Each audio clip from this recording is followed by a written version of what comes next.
తెలంగాణ రాష్ట్ర ప్రభుత్వ విశ్రాంత ఉద్యోగాల సంఘం రాష్ట్ర శాఖ పిలుపు మేరకు ఈ రోజున వైరా మండల శాఖ పక్షాన విశ్రాంత ఉద్యోగులు ఎంఆర్ఓ కార్యాలయానికి హాజరై తెలంగాణ రాష్ట్రంలో ఉద్యోగుల సమస్యలను వెంటనే పరిష్కరించాలని, ముఖ్యంగా రాష్ట్రంలోని అన్ని కార్పొరేట్ ఆసుపత్రుల్లో నగదు రహిత వైద్యాన్ని అందించాలని, అదేవిధంగా పెండింగుల్లో ఉన్న 4 డిఏలను వెంటనే మంజూరు చేయాలని, పిఆర్సీ నుంచి రిపోర్టు తెప్పించుకొని ఉత్తర్వులు ఇప్పించాలని నినాదమిస్తూ వినతి పత్రాన్ని ముఖ్యమంత్రికి పంపించవలసిందిగా కోరారు.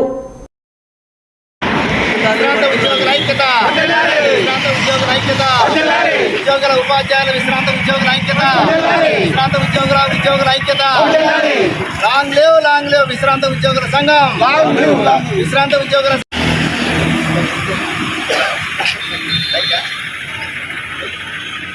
పరిష్కరించాలి. వెంటనే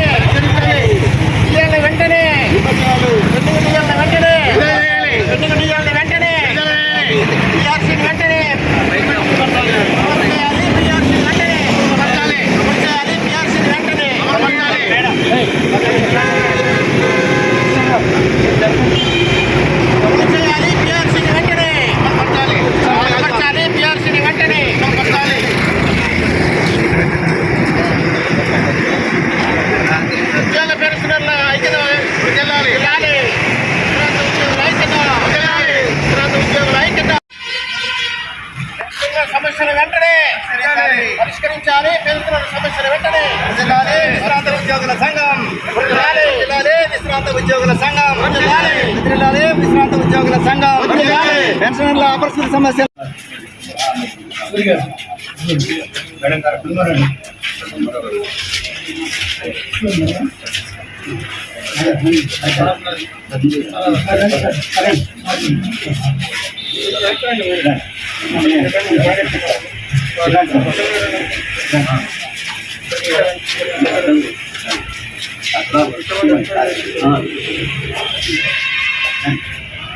ఎంత కవర్ అయ్యేటట్టు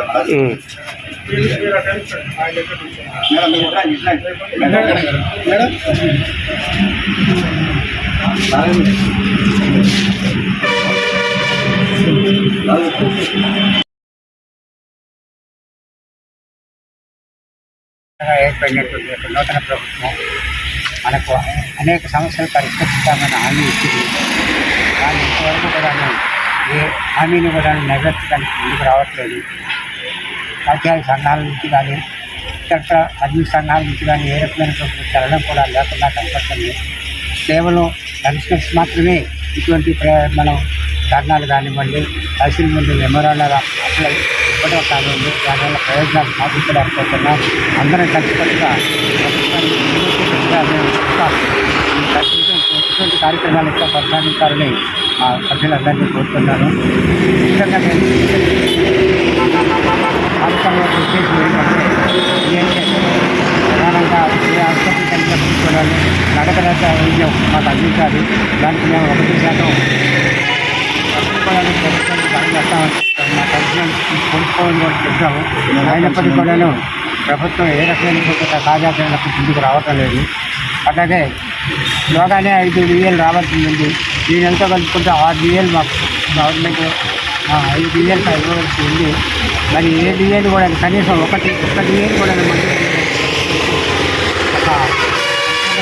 ఒక ఇది కలగట్లేదు. కాబట్టి తర్వాత పిఆర్సీ పోయిన గవర్నమెంట్ కేసీఆర్ గారు పిఆర్సీ కమిటీని ఇచ్చారు. కానీ అది ఇంతవరకు దాన్ని మళ్ళీ ఆ పిఆర్సీ రిపోర్ట్ తెప్పించుకోవడం కానీ, మా పెన్షన్ సమస్యను మళ్ళీ మాకు పద్ధతిలో పిఆర్సీ ఇవ్వడానికి కానీ చర్యలు ఏమీ కైకొనలేదు. వీటన్నిటి నిమిత్తం మేము తహసీల్దార్ గారికి మెమోరాండం ఇవ్వడానికి ఇక్కడ రావడం జరిగింది.